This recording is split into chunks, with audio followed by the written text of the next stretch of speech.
আশা করছি সবাই ভালো আছো। গত ক্লাসে আমরা 10.6-এর 4 পর্যন্ত শেষ করেছিলাম। এখন আমরা 10.6-এর 5 থেকে শুরু করব। তাহলে 5-এর 2-এর অঙ্কটা আমি লিখে রেখেছি।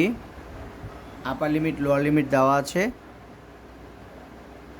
Sign square 2θ dθ।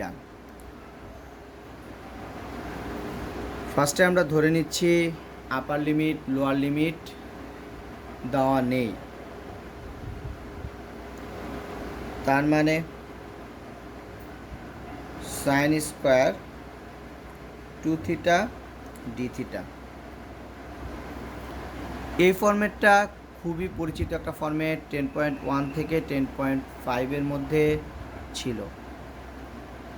আসলে এই ফর্মেটটা 10.12-এর মধ্যেই ছিল। স্কোয়ার থাকলে আমরা ত্রিকোণমিতির সূত্র নিতে হবে, এটা আমরা জানি। তাহলে সেই হিসাবে আমাদের এখানে একটা 2 লাগবে, 2 সাইন স্কোয়ার 2θ dθ। 2 আমাদের অঙ্কে আগে থেকে ছিল না, তাহলে ব্যালেন্স করার জন্য হাফ দিতে হবে।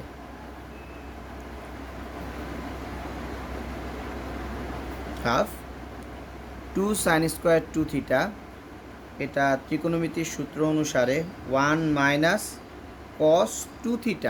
থিটা বলতে কিন্তু এখানে 2θ, তার মানে 2θ বলতে এখানে 4θ হয়ে যাবে।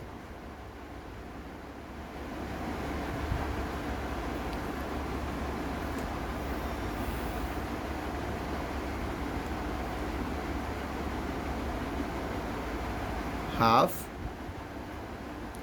Integration 1 dθ minus half integration cos 4θ dθ।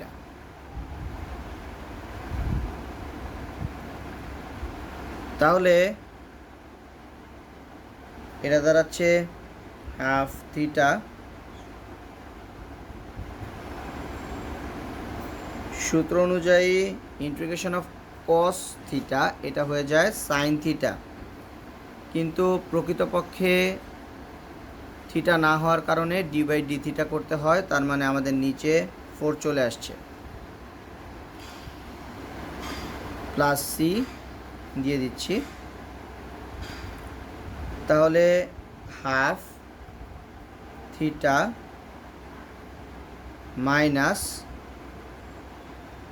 Sign 4θ by 4 plus C. এখন আপার লিমিট লোয়ার লিমিট এর কাজ আমরা করছি।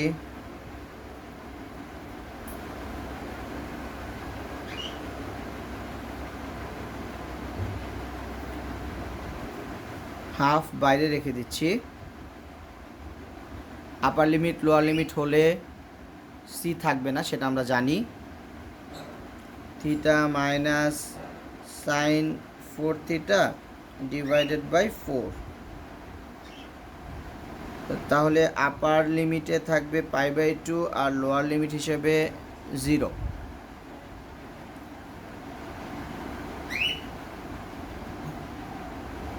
ফার্স্টে আমরা π/2 বসিয়ে ফেলব।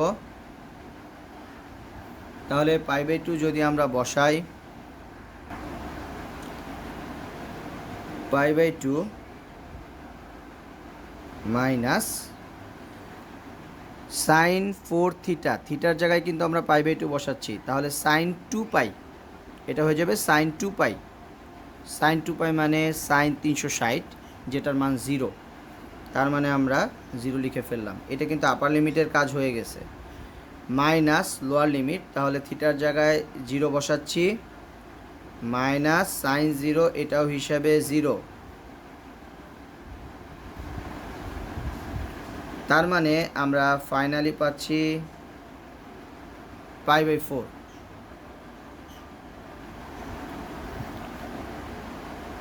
আশা করি এই অঙ্কটা বুঝতে পেরেছ। এবার একটু লক্ষ্য করো সবাই,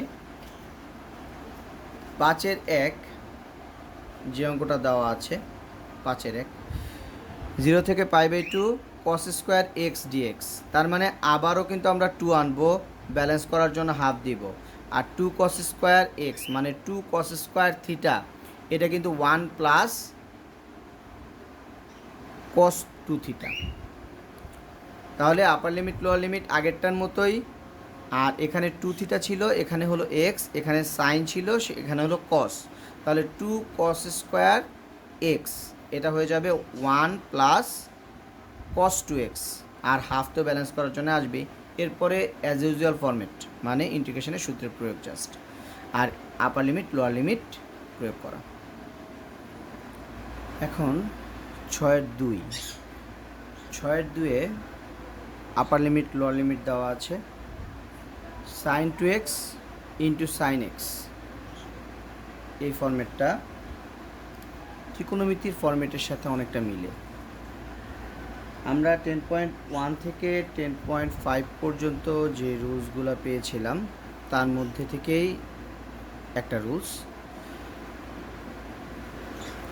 আপার লিমিট লোয়ার লিমিট বাদ দিয়ে আমি লিখে নিচ্ছি sin 2x into sin x integration dx।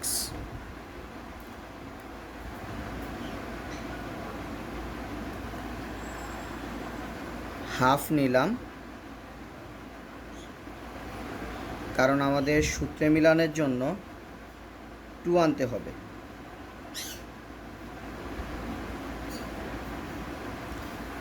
Two sine A into sine B, এটা ত্রিকোণমিতির একটা সূত্র।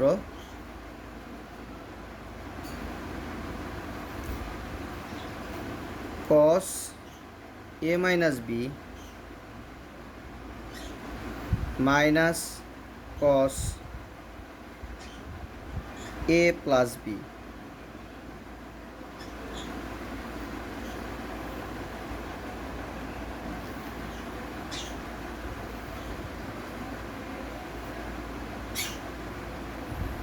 তাহলে cos x dx এটা হাফের সাথে একবার যাবে, ঠিক একইভাবে হাফের সাথে cos 3x dx এটাও চলে আসবে।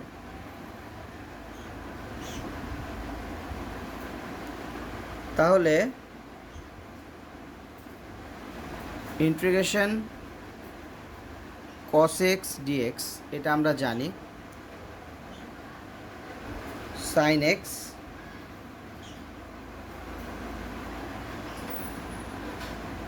আবারও cos x, তার মানে হলো sin x, কিন্তু প্রকৃতপক্ষে না, সেজন্য d/dx 3x, এটা করলে নিচে চলে আসবে 3 plus c।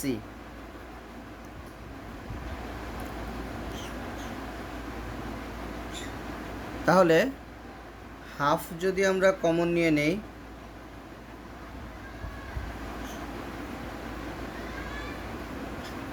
sin x minus sin 3x by 3 plus c।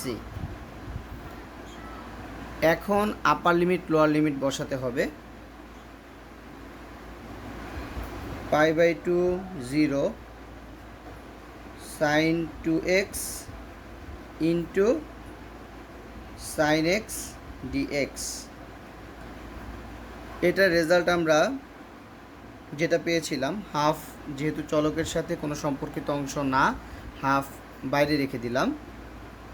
Third bracket যে অ্যান্সারটা পেয়েছিলাম sin x minus sin 3x by 3 π/2 0।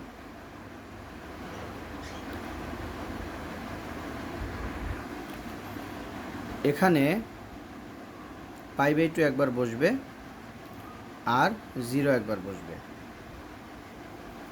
Half বাইরে রেখে দিলাম, সেকেন্ড ব্র্যাকেট দিলাম, আপার লিমিট বসাচ্ছি সাইন π/2 মানে সাইন 90, তার মানে হলো 1,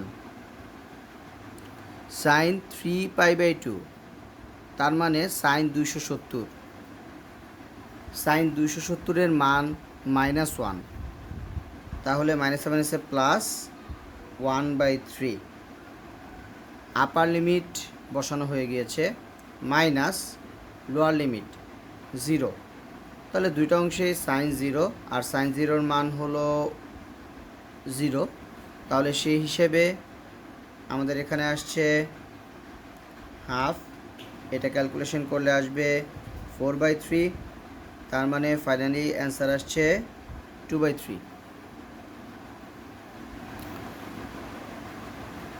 এখানের 6-এর যে অঙ্কগুলো আছে সবগুলাই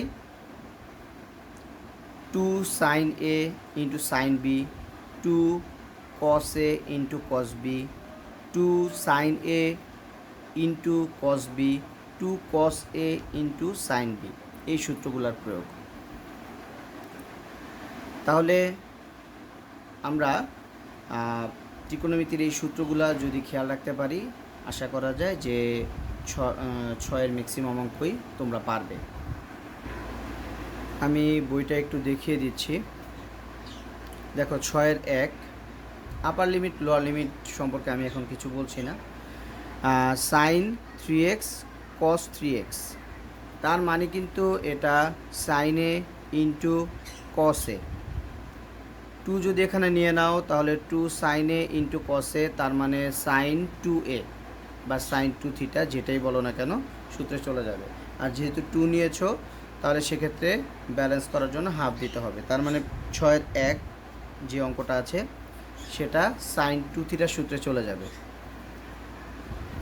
আর এরপরের যে অঙ্কটা 6-এর 2, এটা তো আমি করিয়ে দিলাম, 6-এর 3টাও আমি করিয়ে দেব, কারণ এখানে এক্সট্রা একটা রুলস আসবে, যদিও এটা পরিচিত অঙ্কই। এরপরে 6-এর 4 নাম্বার, এটা cos a into cos b, তার মানে 2 যদি আনতে পারো হাফ ব্যালেন্স করে দিবে, তাহলে সেই হিসাবে 2 cos a into cos b যেটা সূত্র আছে, তারপরেও তোমরা সূত্রগুলো ভুলে যেতে পারো, তাই আমি তোমাদের সুবিধার্থে সূত্রগুলো একটু পরেই দিয়ে দিচ্ছি। এরপরে যাচ্ছি 6-এর 5 number, integration cos 4x, integration cos 4x, তাহলে এখান থেকে আমরা দেখতে পাচ্ছি যে ইন্টিগ্রেশন cos 4x যেটা, এটা কিন্তু একেবারেই normal math, integration of cos x এ চলে যাবে। তাহলে ইন্টিগ্রেশন অফ cos x এটা মানে তো আমরা জানি, সেই হিসাবে হয়ে যাবে হলো sin x, আর প্রকৃতপক্ষে না, সেই জন্য ভাগ আকারে 4 চলে আসবে। এরপরে 6 নাম্বারটায় দেখো 6-এর 6, sin 3x cos x, তার মানে sin a cos b, 2 sin a into cos b, 2 sin a into cos b, balance করার জন্য হাফ, তাহলে ইজি। এটাও কিন্তু ত্রিকোণমিতির ফরম্যাটেই পড়েছে। 7 নাম্বারটা আমি করিয়ে দেব। আচ্ছা, তাহলে এখন তোমাদের সুবিধার্থে আমি সূত্রগুলা একটু দিয়ে দিচ্ছি। আমি লিখে দিচ্ছি 10.6a এর 6 নং এ ব্যবহৃত ত্রিকোণমিতির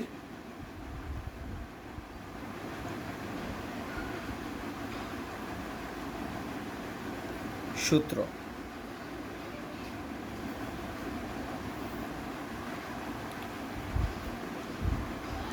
two sine A into cos B, 2 cos a into sine B, 2 cos a into cos b, 2 sin a into sine B. এই চারটা সূত্র সবচাইতে বেশি ব্যবহার হবে। তাহলে সূত্রগুলো লিখে দিচ্ছি। Sign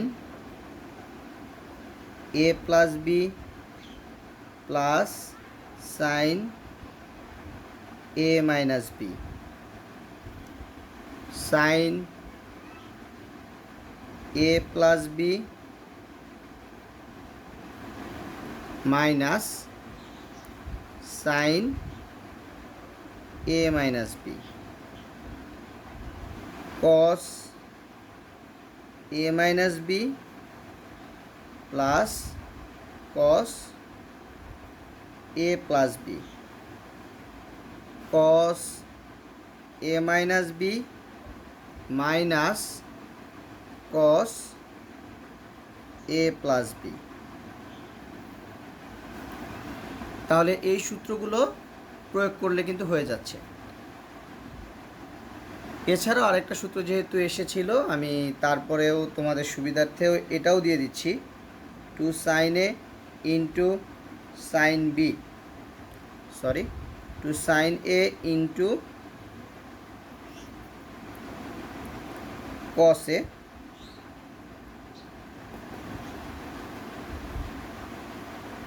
sign 2a।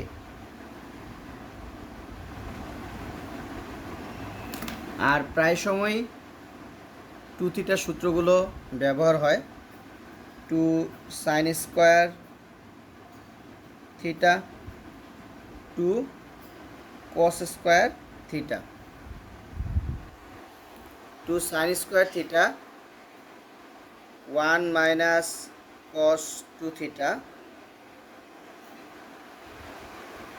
Two cos square theta 1 plus cos 2 theta. তাহলে এই হচ্ছে ত্রিকোণমিতির প্রয়োগকৃত সবচাইতে বহুল ব্যবহৃত সূত্রগুলো, যেগুলো আমাদের ইন্টিগ্রেশনে সচরাচর লাগে। এটা আমি একেবারে দিয়ে দিলাম, যেন তোমাদের পরবর্তীতে যে কোনো অঙ্কে সমস্যা হলে এটা দেখে নিতে পারো। এবার 6-3 নাম্বার। 6-3 নাম্বারে এক্সট্রা একটা পোর্শন এসেছে, সাইন স্কোয়ার এক্স। তাহলে আমাদের প্রথম যে কাজ, এটা হলো আপার লিমিট লোয়ার লিমিট বাদ দিয়ে ইন্টিগ্রেশনের অংশগুলো লিখে নাও।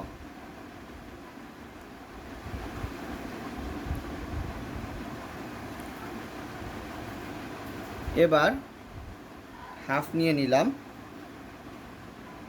Two sine square x into sine 3x dx। একটু আগে কিন্তু আমরা সূত্র লিখেছিলাম টু সাইন স্কোয়ার থিটা, এটা টু সাইন স্কোয়ার এক্স। তাহলে 1 মাইনাস কস 2x সাইন 3x গুণ আকারে। তাহলে এবার half integration sine 3x minus, এখানে একবারে dx দিয়ে নিলাম, minus half integration cos 2x আগে থাকে, সাইন 3x পরে থাকে হিসেবে, কিন্তু আমরা সাজিয়ে নিচ্ছি।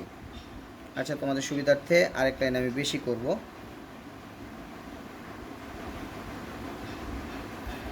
হাফ সাইন 3x এইটার সাথে 1 মাইনাস কস 2x গুণ করে আমরা আলাদা আলাদাভাবে লিখে ফেললাম। এখন এটার সরাসরি সূত্রই আমরা জানি, রেখে দিলাম, একবারে সূত্র প্রয়োগ করব সেজন্য। হাফ, এবার খেয়াল করো এখানে একটা 2 হিসাবে আনতে হয়, তার মানে হাফটা এখানে হয়ে যাচ্ছে 1/4। 2 কস sign 3x into cos 2x dx। এখানে আমরা সাইন 3xটা আগে রেখেছি আর কস 2xটা পরে রেখেছি। কেন? কারণ যে কোণটা বড় সে কোণটাকে আমরা এ ধরি, তাহলে সেই হিসাবে আমাদের এখানে সাইন 3x আগে আসে। Half integration sine 3x dx minus 1/4 2 sine 3x into cos 2x। তার মানে এটা 2 sine a into cos b sine a plus b মানে 5x plus sine a minus b তার মানে 3x মাইনাস 2x তার মানে x হয়ে যায়। Half integration sine 3x dx minus 1/4 integration sine 5x dx plus মাইনাসে minus 1/4 integration sine x dx। তাহলে এবার হাফ এটা হয়ে যাবে minus cos 3x divided by 3। তার মানে minus cos 3x divided by 3, 3 দুগুণা এটা হয়ে যাচ্ছে 6 মাইনাস, এবার এটা minus cos 5x divided by 5 এই অংশটা, তাহলে মাইনাসে মাইনাসে plus cos 5x divided by, যেহেতু এটা 5 নিচে রয়েছে 4 5 20 মাইনাস এটা সরাসরি মাইনাস কস এক্স, তাহলে মাইনাসে মাইনাসে প্লাস কস এক্স বাই 4 লাস্টে প্লাস সি। এখন যে আপার লিমিট লোয়ার লিমিট দেওয়া আছে সেই অনুসারে আমাদের কাজ করতে হবে।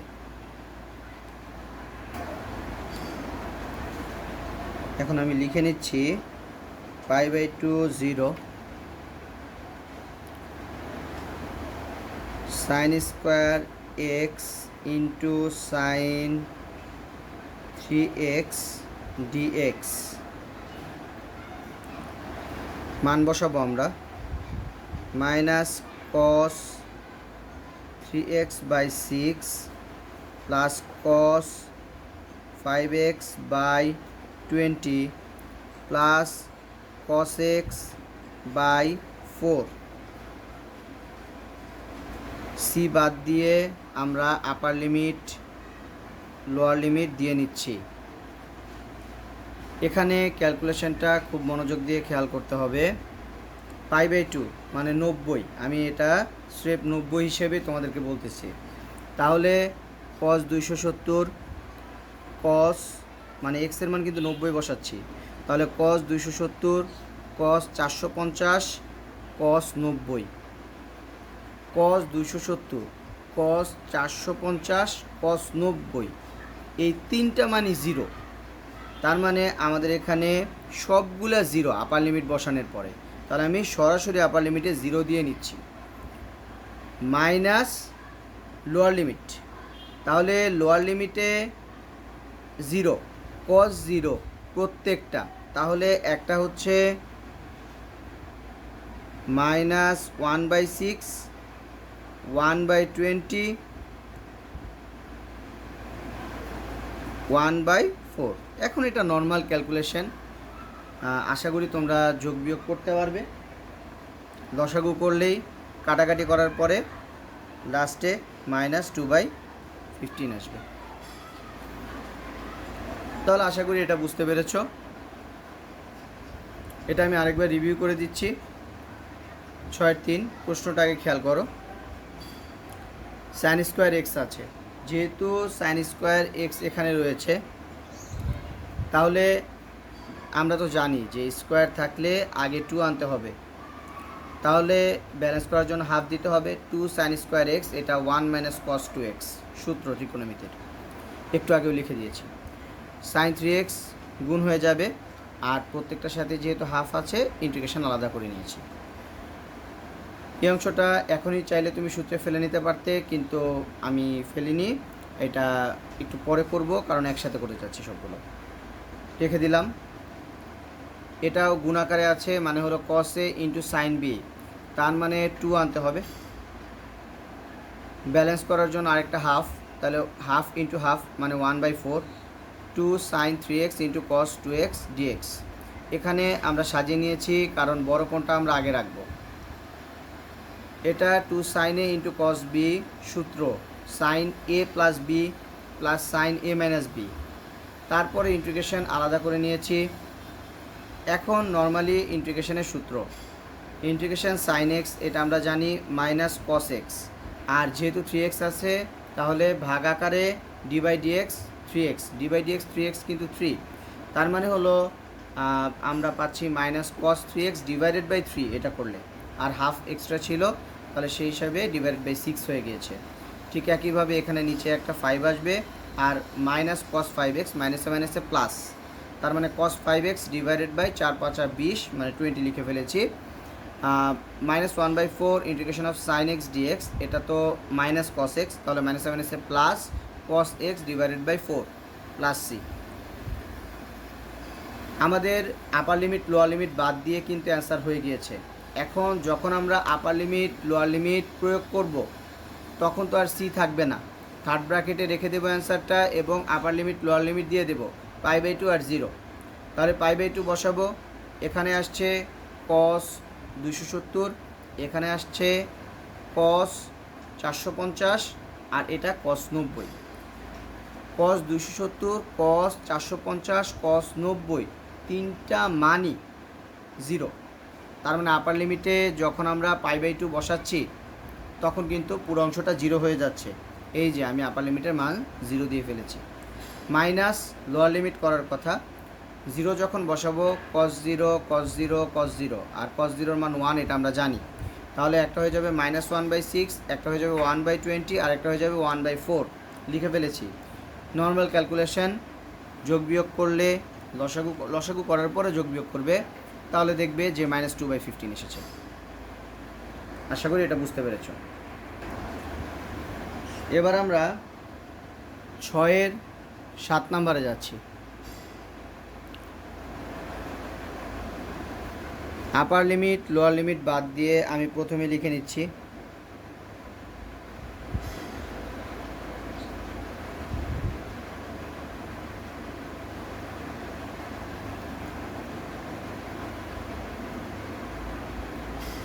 cos square x whole square, আমরা এটাকে লিখে ফেলতে পারি।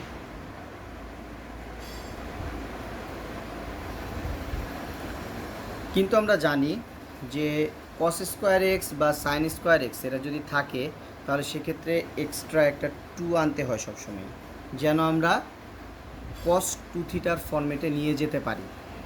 তাহলে এখন একটা জিনিস খেয়াল করো, এটাকে যদি ভাঙি 2 স্কোয়ার মানে 4, আর cos to the power 4x, আর এই যে dx দিয়ে দিলাম, এই হলো ইন্টিগ্রেশন। তার মানে দাঁড়াচ্ছে এখানে আমি কিন্তু এক্সট্রা 4 এনেছি, তাহলে ব্যালেন্স করার জন্য আমাদের দিয়ে দিতে হচ্ছে 1/4। তাহলে এবার 1/4 ইন্টিগ্রেশন 2 cos স্কোয়ার এক্স, এটা কিন্তু সূত্র অনুযায়ী 1 plus cos 2x whole square dx।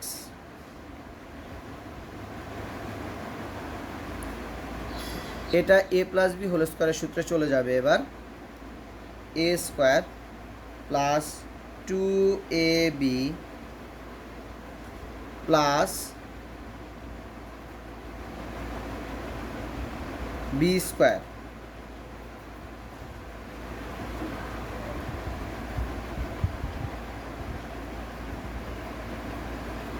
Integration 1 dx plus 1/4 integration 2 cos 2x dx plus 1/4 integration cos square 2x dx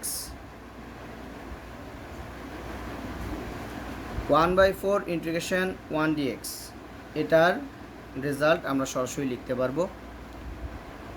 2 এটা বাইরে চলে আসলে 2/4 তার মানে half integration cos 2x dx এটাও আমরা সরাসরি লিখে ফেলতে পারবো, কিন্তু এটা কিন্তু আর সরাসরি লিখে ফেলতে পারছি না, কারণ এখানে আবার একটা স্কোয়ার রয়েছে, তার মানে আবার একটা 2 আনতে হবে এবং এটাকে 1/8 দিতে হবে। তাহলে 1 dx এটা half cos 2x dx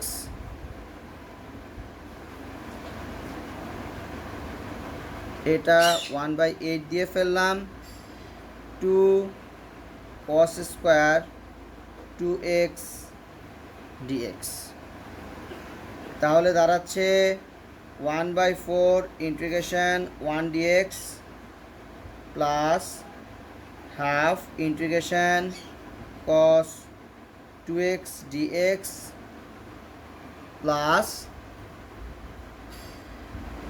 1/8 1 plus cos এটা কিন্তু 2 cos স্কোয়ার থিটা, তার মানে 1 প্লাস cos 2 থিটা, তাহলে 2 × 2x তার মানে 4x dx ইন্টিগ্রেশন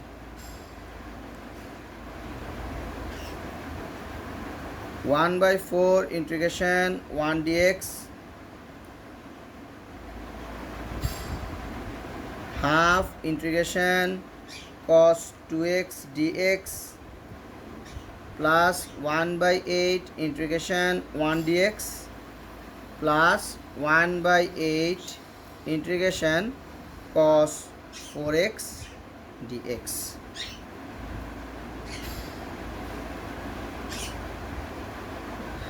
তাহলে এটা x/4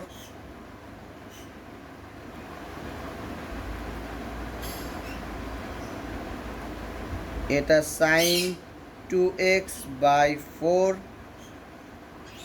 কারণ আমরা জানি এটার ইন্টিগ্রেশনের রেজাল্ট অনুযায়ী cos x মানে sin x। এখন সেই হিসাবে আমাদের এখানে x তো 2x, তাহলে ভাগাকারে d/dx অফ 2x মানে একটা 2 ভাগাকারে আসবে, আর হাফ তো আছেই, তাহলে 4 এটা হবে x/8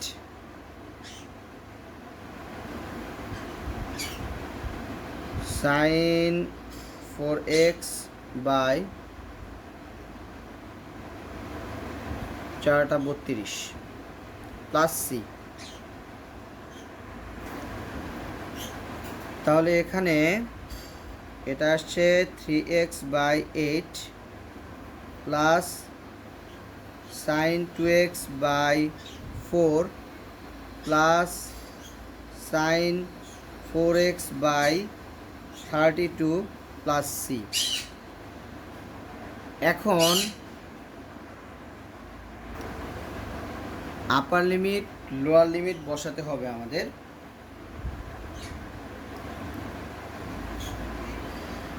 তাহলে আমাদের এটা ছিল π/2 থেকে 0 cos to the power 4x dx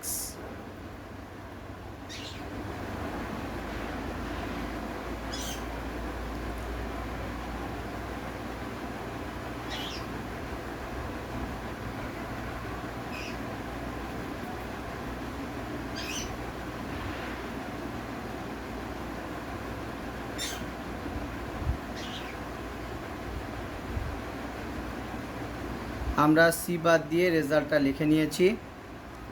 এবার আপার লিমিট মাইনাস লোয়ার লিমিট করলে আমাদের রেজাল্টটা কমপ্লিট হয়ে যাবে। তাহলে এবার π/2 আগে বসাচ্ছি আর 0 বসাচ্ছি, এরপরে আপার লিমিট মাইনাস লোয়ার লিমিট। মনোযোগ দিয়ে এই অংশটা খেয়াল করবে। π/2 আমরা প্রত্যেকটা জায়গায় এখানে বসাবো, তাহলে এটা হয়ে যাবে, এটা ক্যালকুলেশন করলে π/2 যদি এখানে বসাই তাহলে 3π/16 হয়ে যায়। আর এখানে দেখো 2x, π/2 মানে 90, তাহলে সাইন 180 হয়ে যায়। সাইন 180 মান 0, এটা হয়ে যায় সাইন 360 যেটার মান 0। এটা আপার লিমিটের কাজ গেল, মাইনাস লোয়ার লিমিট 0 0 0। কীভাবে? কারণ আমরা এখানে যখন 0 বসাচ্ছি এটা 0 হয়ে যাচ্ছে, আর এটা সাইন 0, এটাও সাইন 0, সাইন 0-র মান 0। তার মানে হলো এখানে লোয়ার লিমিট বসালে 0 আসছে, তার মানে ফাইনালি অ্যান্সার আসছে 3π/16। যখনই কস বা সাইনের উপরে একাধিক পাওয়ার থাকবে সে অঙ্কগুলোকে হোল স্কোয়ার বা হোল কিউবে কনভার্ট করে নেওয়া যায় কি না সেই দিকে খেয়াল রাখতে হবে। যেমন এখানে 4 ছিল, আমরা হোল স্কোয়ার করে নিয়েছি, এবং এখানে খুবই কেয়ারফুল যে cos স্কোয়ার এক্স যেহেতু আছে আমার একটা 2 এক্সট্রা আনতে হয়েছে, কিন্তু আসলে কিন্তু 2 এর উপরে স্কোয়ার আছে, তার মানে আমি আলটিমেটলি আসলে 4 এক্সট্রা এনেছি, এই জন্য 1/4 ব্যালেন্স করতে হবে। তাহলে আশা করছি যে এই অঙ্কটা ক্লিয়ারলি বুঝতে পেরেছ। তাহলে আমাদের 6 পর্যন্ত কমপ্লিট হয়ে গেল।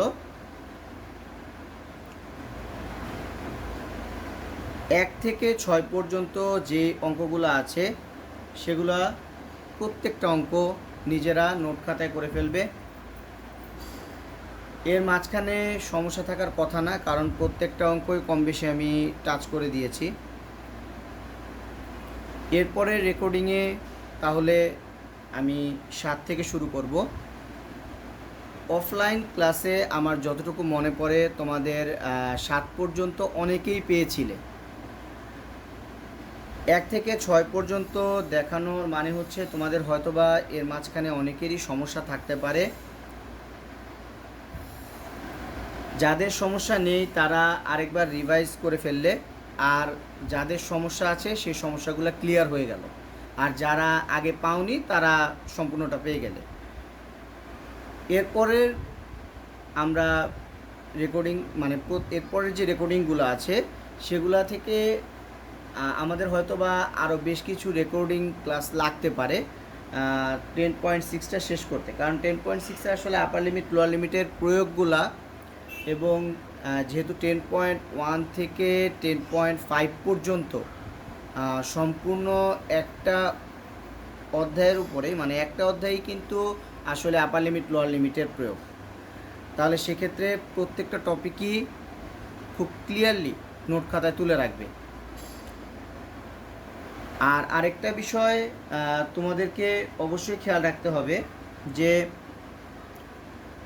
তুমি যে প্রত্যেকটা অঙ্ক করছো ওই প্রত্যেকটা অঙ্কের রুলস কিন্তু আলাদা আলাদা না, শুধু স্পেসিফিক্যালি কিছু অঙ্কের রুলস আলাদা। তাহলে ওই আলাদাগুলা আমি এর আগে অফলাইনেও বলেছি মার্ক করে রাখবে, তোমার কাছে কোনটা কঠিন লাগে মার্ক করে রাখবে, কারণ এক একজনের কাছে এক এক টাইপের অঙ্ক কঠিন লাগে। এতে তোমাদের পরবর্তীতে যখন রিভাইজ করতে যাবে অনেক সুবিধা হবে। তাহলে সবাই ভালো থাকবে ইনশাল্লাহ। এরপরের রেকর্ডিং থেকে আমরা 7 থেকে স্টার্ট করব। 7 থেকে অনেক অঙ্কই পাবে যেগুলো আসলে জেড ধরার মতো, যেমন এখনও কিন্তু আমরা এখানে ম্যাক্সিমাম অঙ্কই জেডের পাই নাই, মানে আগের যে টাইপগুলো ছিল 10.1, 10.2, 10.3তেই তো মেইনলি আমরা কোনো একটা অংশকে জেড ধরে তার সাথে পরিচিত হয়েছিলাম। তাহলে সেই হিসাবে আমাদের এখানে দেখা যাচ্ছে যে ফার্স্টের দিকে 6 পর্যন্ত যা অঙ্ক ছিল মোটামুটি প্রাথমিক লেভেলেরই, আর জেড ধরা অঙ্কগুলোও কিন্তু খুব বেশি একটা কঠিন না।